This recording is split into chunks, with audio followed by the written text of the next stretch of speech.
सत श्री अकाल, नमस्कार, आदाब। पंजाबी रेडियो और पंजाबी टीवी यूएसए देख और सुन रहे सभी साथियों का स्वागत है इस समय के विशेष programme beyond the headlines with Mandeep Punia में।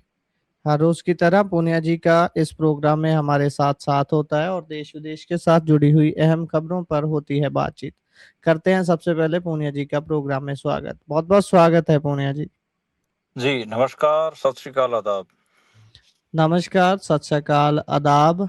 इससे आगे बढ़ते हैं खबरों की ओर। बात करें अमेरिका ईरान के बाद इजराइल हिजबुल्ला में भी सीज फायर हो गया है। ये इसको इस साइड की अगर बात करें इजराइल वर्सेस हिजबुल्ला का, इसमें सबसे बड़ा रोल किसने अदा किया है? क्योंकि अमेरिका की तो ईरान के इजराइल के साथ खटाबड़ी हो गई थी, उसके बाद फिर यहाँ पर कैसे विराम लगा है?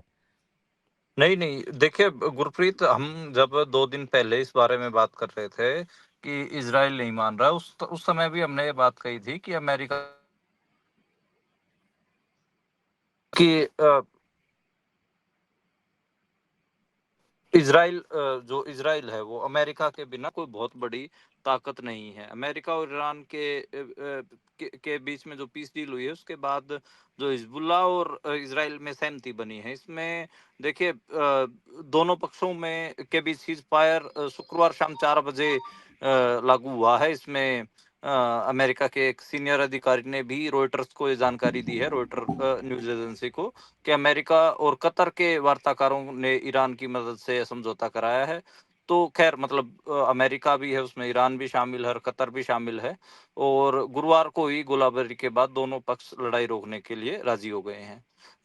इसके अलावा मतलब डोनाल्ड ट्रंप का आज एक बयान भी था कि 60 दिन के अंदर डील पूरी हो जाएगी और ईरान को $1 भी नहीं देंगे। ट्रंप ने इसलिए ये कहा क्योंकि आपको पता ही है कि वहां पर अमेरिका में जो अपोजिशन लीडर्स हैं वो जी। लगातार ये बात कर रहे हैं कि 32 लाख करोड़ रुपए ईरान को देने होंगे, तो अमेरिका को, तो उसको लेकर ट्रंप ने सफाई दी है।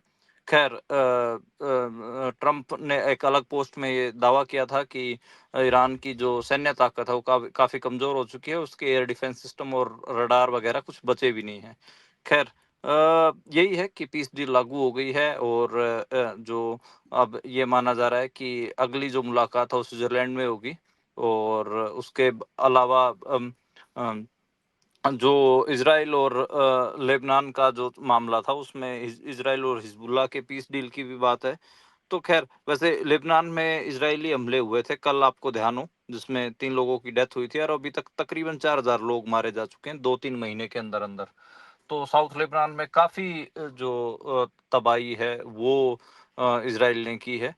तो खैर अब देखते हैं कि चीजें कैसे होंगी। हालांकि ईरान ने आज एक नोटिस जारी किया है पर्शियन गल्फ स्टेट अथॉरिटी पीजीएसए का के नाम से। उसमें कहा गया है कि ईरान मतलब हॉर्मुज स्ट्रेट से गुजरने वाले सभी जहाजों के मालिक और कप्तानों को जैसे ही स्ट्रेट ऑफ हॉर्मुज में एंट्री करनी है उससे 48 घंटे पहले सूचना देनी होगी, यानी कि परमिशन लेनी होगी।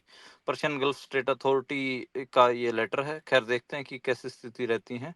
और ईरानी विदेश मंत्री जब तक ये लागू नहीं हुआ था तब तक वो इजराइल को कोस भी रहे थे। वो कह रहे थे कि मिडिल ईस्ट में वेस्ट एशिया में पीस के खिलाफ इजराइल है और उसकी एकमात्र दिलचस्पी युद्ध में है। खैर अभी देखते हैं कि पीस डील तो लागू हो गई है, कि उसको कैसे माना जाता है, कैसे उसको लागू किया जाता है, ये आने वाले दिनों में हमें पता लगेगा। जी। और इससे अगर हम आगे बढ़ें तो बात राम मंदिर की करते हैं। चढ़ावे को लेकर चोरी का जो मामला चल रहा है उसी के बीच कल भी आपने बात की थी कि योगी दौरा दौरा करने जा रहे हैं राम मंदिर का, और आज योगी वहां पहुंचे और उन्होंने जो बातें कही हैं वो खासा ध्यान खींच रही हैं और लगता है कि योगी सीरियस हैं काफी। देखिए राम मंदिर में चढ़ावा चोरी को लेकर जो सीएम योगी आदित्यनाथ हैं वो आज अयोध्या में पहुंचे थे। उन्होंने हनुमानगढ़ी में पूजा अर्चना की, उसके बाद वो राम मंदिर पहुंचे। इस पूरे मामले के दौरान जो चंपत राय हैं, जो राम मंदिर ट्रस्ट के सेक्रेटरी हैं, मतलब मेन कर्ता धर्ता है चंपत राय, वो योगी आदित्यनाथ के कार्यक्रम से दूर रहे। और इसके अलावा अगर बात करें तो योगी आदित्यनाथ ने एक नैरेटिव बिल्ड करने की कोशिश की है कि भाई 500 साल अगर वेट किया राम मंदिर का तो कुछ दिन और वेट कर लो, हम चोरों को पकड़ लेंगे।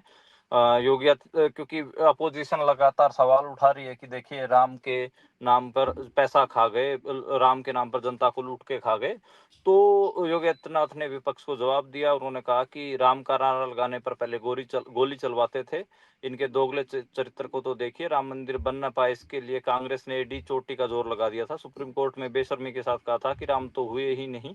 वही कांग्रेस आज अयोध्या पर बहुत मचल रही है। तो खैर वो अपोजिशन के ऊपर अनर्गल टिप्पणी उन्होंने की है। अपोजिशन देखिए सवाल तो उठाएगी जब आप राम राम के नाम पर करोड़ों रुपए खा जाएंगे। तो समाजवादी पार्टी के भी ऊपर उन्होंने निशाना साधा। तो कुल मिला के ये एक मीडिया इवेंट जैसा आप कह सकते हैं, क्योंकि उनको मीडिया में बोल अपनी बातें रखने का मौका मिला। अपोजिशन जो सवाल उठा रहा है उनको, ये अपोजिशन को कहीं ना कहीं इनवैलिडेट करने की, मतलब उसकी क्रेडिबिलिटी पे सवाल उठाने की कोशिश की।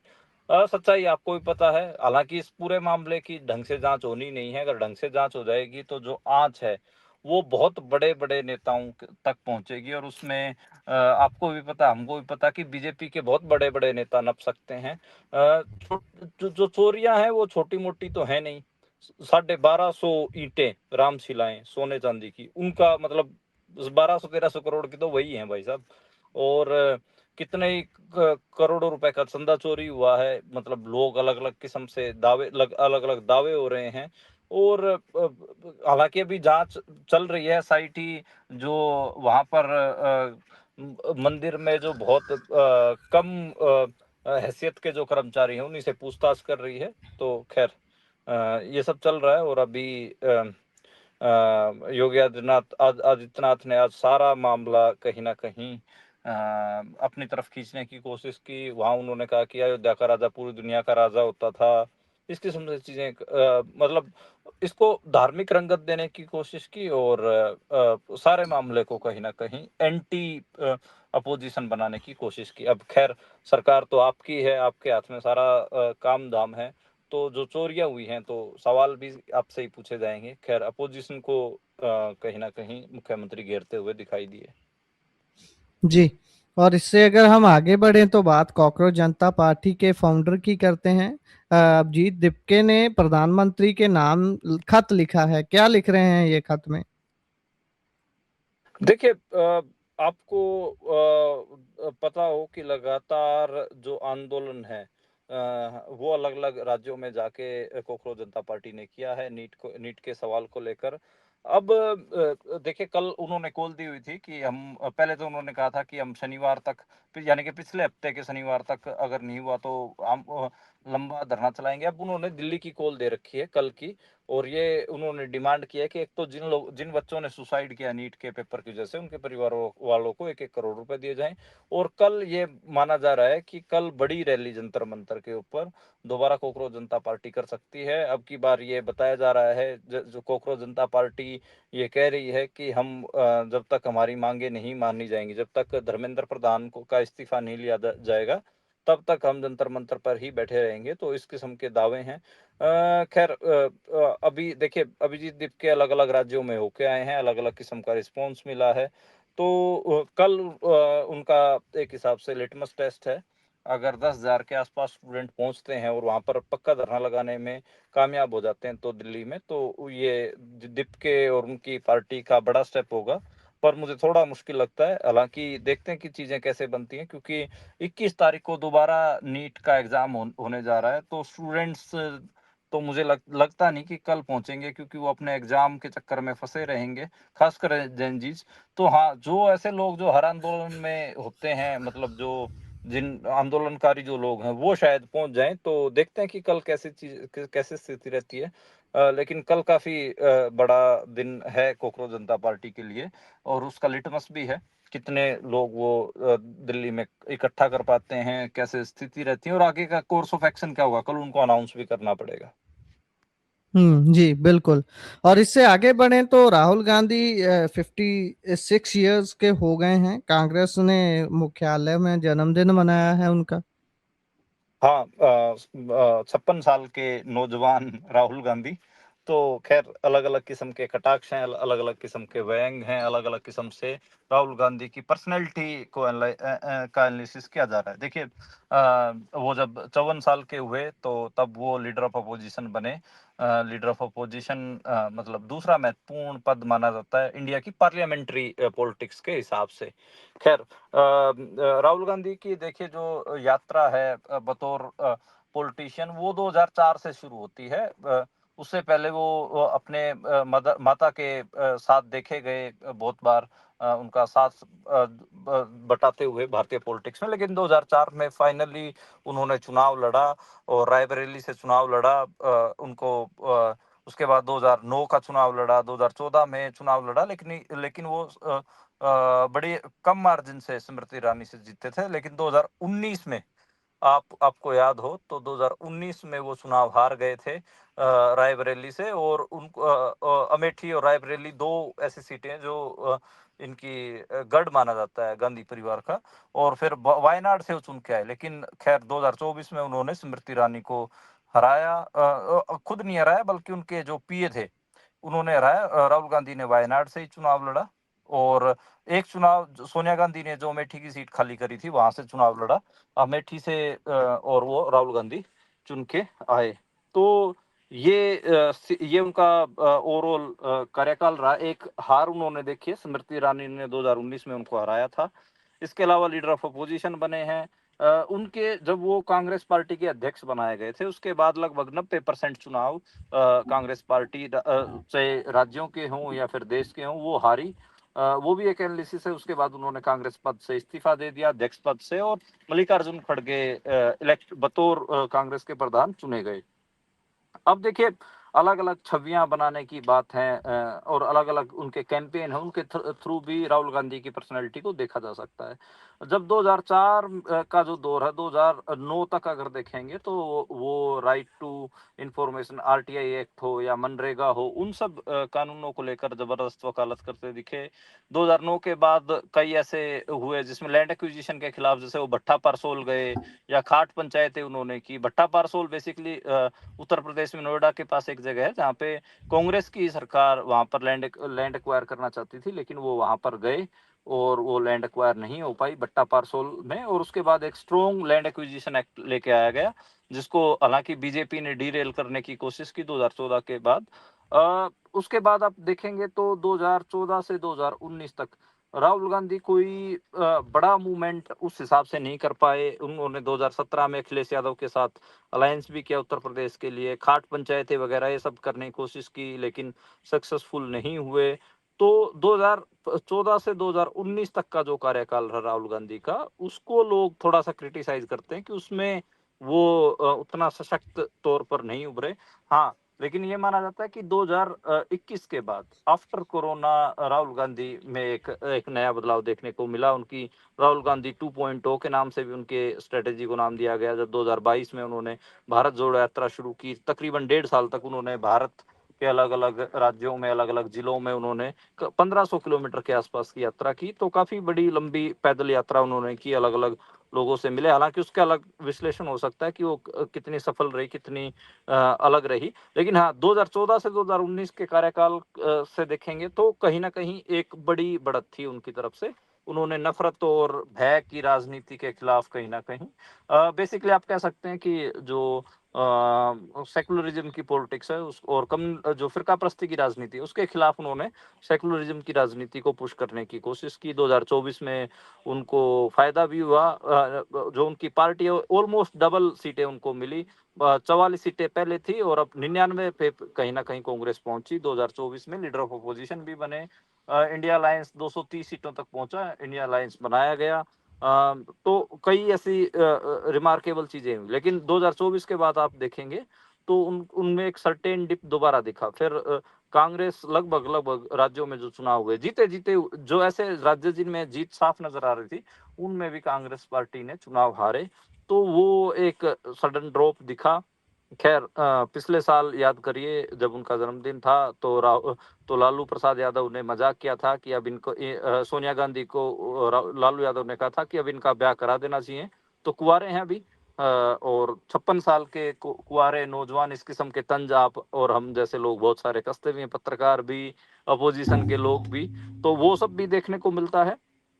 अभी के लिए देखिए अगले साल चुनाव होने जा रहे हैं कई सूबों में, उसमें पंजाब और उत्तर प्रदेश 2 महत्वपूर्ण सूबे हैं। उत्तर प्रदेश में लगभग ये तय है कि अखिलेश यादव के साथ उनकी पार्टी अलायंस करेगी। मुझे लगता है कि उनको ज़्यादा सीटें नहीं मांगनी चाहिए और अखिलेश यादव को कहीं न कहीं ज़्यादा सीटें देनी चाहिए। दूसरा पंजाब इम्पोर्टेंट सूबा है, उनकी पार्टी एक मजबूत स्थिति में है, लेकिन इनफाइटिंग बहुत ज़्यादा है, आपस में लड़ाई बहुत ज़्यादा है, तो उनके सामने चैलेंज होगा कि पंजाब में जो कांग्रेस है उनको इकट्ठा करके चुनाव लड़वा सकें। तो ये राहुल गांधी के 56वें जन्मदिन के ऊपर जब हम बात कर रहे हैं, कुछ क्रिटिसिज्म भी हैं, कुछ क्रिटिसिज्म उसमें क्रिटिसिज्म ये माना जाता है कि वो बहुत फोकस्ड नहीं है, बहुत ऐसे जो भारतीय राजनीति जो 24 घंटे 365 दिन की जो राजनीति होती है, जो अमित शाह और नरेंद्र मोदी करते हैं, वैसे नहीं है।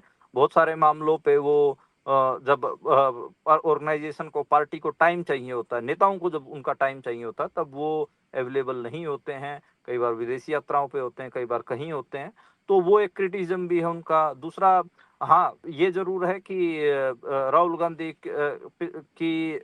हमें मतलब जब से वो राजनीति में है, ठीक है कि उनकी पप्पू जैसी इमेज बनाने की कोशिश की गई हो, लेकिन कोई ऐसा बयान नहीं दिखता जिसमें वो किसी समुदाय, किसी जाति, किसी धर्म के खिलाफ वो कोई ऐसे नफरत फैलाने वाला उनका बयान दिखता नहीं है।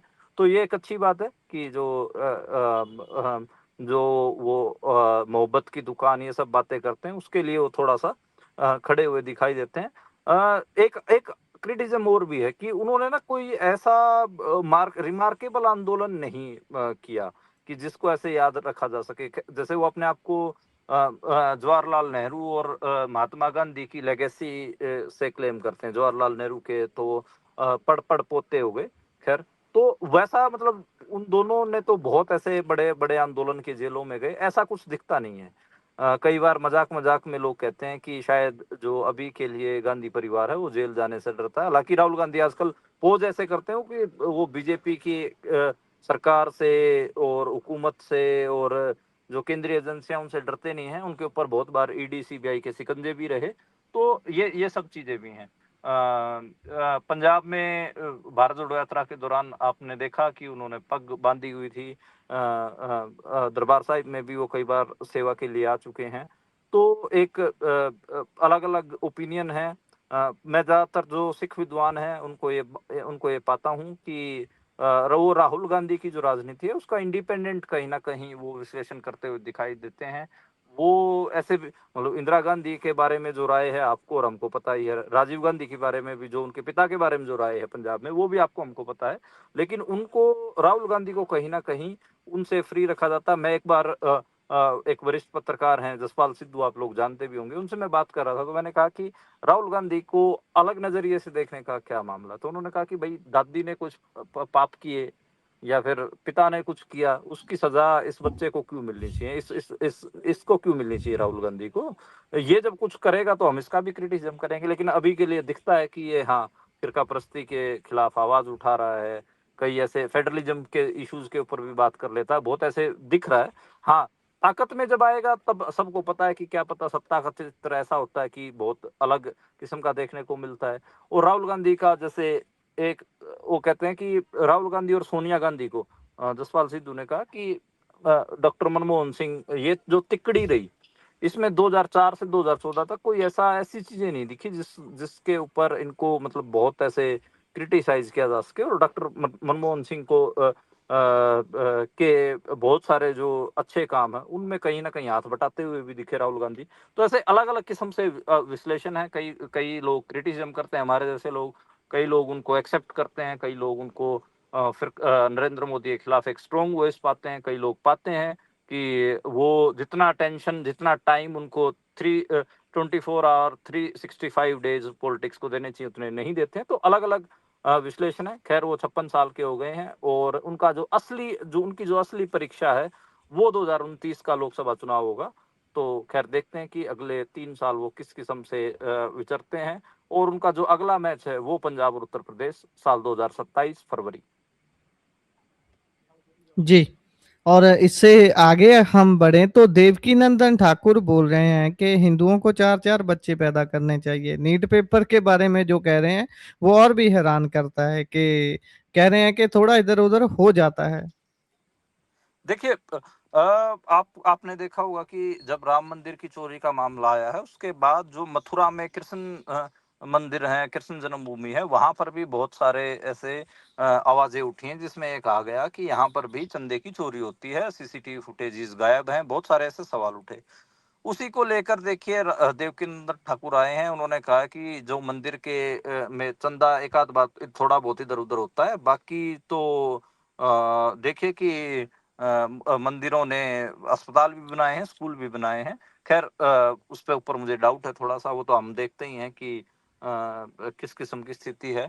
मतलब इवन कॉलेज बंद करने तक का जो श्रेय है वो आजकल के मंदिर ट्रस्टों को जा सकता है। एक केस हमने देखा भी था जम्मू कश्मीर में। तो अभी खैर मैं आज ही किसी हमारे एक दोस्त से बात कर रहा था, तो वो उसके सामने ही मैंने एक खबर खोली हुई थी, तो उसने मेरे को कहा कि अब बहुत सारे ऐसे मंदिरों के ट्रस्ट हैं जो बहुत अमीर अमीर हैं, लेकिन वहां पर वो खाना तक श्रद्धालुओं को प्रोवाइड नहीं करते। भंडारा बेसिकली, जैसे सिक्खी पंजाबी लैंग्वेज में लंगर होता है, ऐसे ही हिंदी में भंडारा होता है हिंदू धर्म में। तो भंडारा जी या फिर खाना जो ऑफर है, फूड है, वो ऑफर नहीं किया जाता। उन्होंने जी वैष्णो देवी जो ट्रस्ट है उसका एग्जांपल दिया, बोले कि हम लोग गए हुए थे परिवार के साथ, वहां पे पैसे में खाना मिलता है और वो काफी महंगा जो ट्रस्ट है वो परोसती है। तो ऐसे और भी बहुत सारे एग्जांपल उन्होंने दिए। तो मैं भी देख रहा था कि हाँ बहुत सारे जो ट्रस्ट वगैरह हैं इनमें गड़बड़ियां तो हैं। और इसमें दिख भी रहा है। हालांकि ये जो बाबा वगैरह हैं ये ऐसे जब बात आती है इनके ऊपर की चंदा चोरी कर रहे हैं आप जनता से, जो भगवान के पैसे हैं उनको उनका लूट कर रहे हैं, तो फिर ऐसे कहने लग जाते हैं कि हिंदुओं चार बच्चे पैदा करो, धर्म खतरे में है, इस किस्म की स्टेटमेंट देने लग जाते हैं। नीट के एग्जाम पे अब देखिए बयान क्या है कि अरे एक आध बार थोड़ा बहुत इधर उधर हो जाता है, ठीक है। तो वो कोई मतलब इसको कैसे देखें?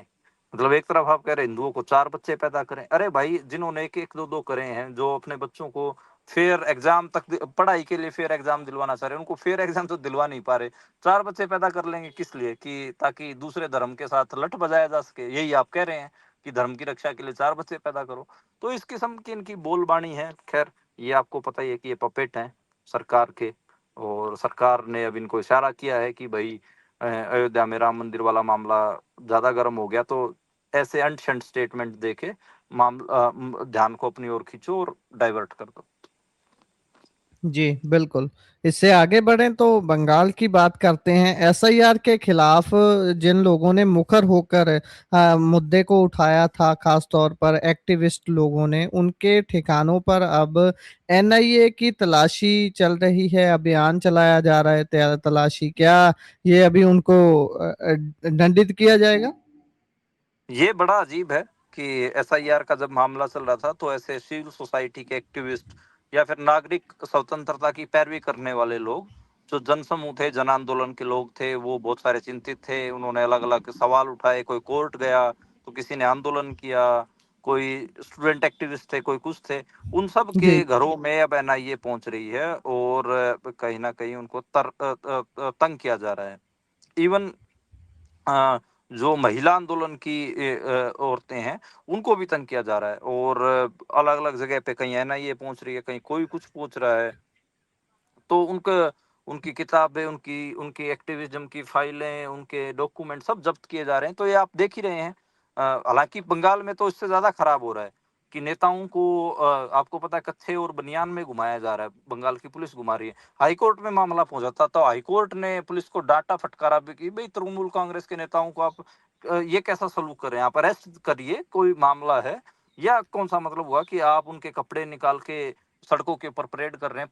पुलिस को किसने ये मतलब ताकत दी? आप इस बात को ना थोड़ा सा गुरप्रीत, मतलब नॉर्थ इंडिया तो सोच ही नहीं पा रहा है, भारत के जो खासकर दिल्ली के इर्द गिर्द लोग हैं तो सोच ही नहीं पा रहे हैं कि क्या जी स्थिति अभी बंगाल में बना रखी है। अब ये 20-20 सांसद जो भागे हैं तृणमूल कांग्रेस को, ऐसे ही थोड़ी ना भागे हैं। तो यही स्थिति है कि बंगाल में मतलब जो बीजेपी है वो डर का और डंडे का राज कायम कर रही है। और खैर जो बंगाल के चुनाव की लूट हुई है वो तो हम सबके सामने है ही। जी बिल्कुल। इससे आगे बढ़े तो पंजाबियों के अपमान पर विपक्ष का हल्ला बोल हुआ है। हाँ, आपको ध्यान हो कि जो भाजपा के नेता हैं, उन्होंने एक पंजाबियों को लेकर बड़ी घटिया स्टेटमेंट दी और उसी के कारण ये जो आंदोलन है ये देखने को मिला है। इसमें कांग्रेस और आम आदमी पार्टी ने चंडीगढ़ में, पंजाब में अलग अलग अलग जिलों में आंदोलन किए हैं और इसमें यही है कि जो बीजेपी के जो नेता ने जो स्टेटमेंट दी थी, पहले मैं आपको मतलब जो बीजेपी के प्रधान है मल्होत्रा, उनकी स्टेटमेंट बताता हूँ। आपको ध्यान हो कि जो चंडीगढ़ भाजपा के जो प्रधान है जतिंदर कुमार मल्होत्रा, उन्होंने स्टेटमेंट दी थी कि जो पंजाबी हैं वो तो इमोशनल फूल होते हैं।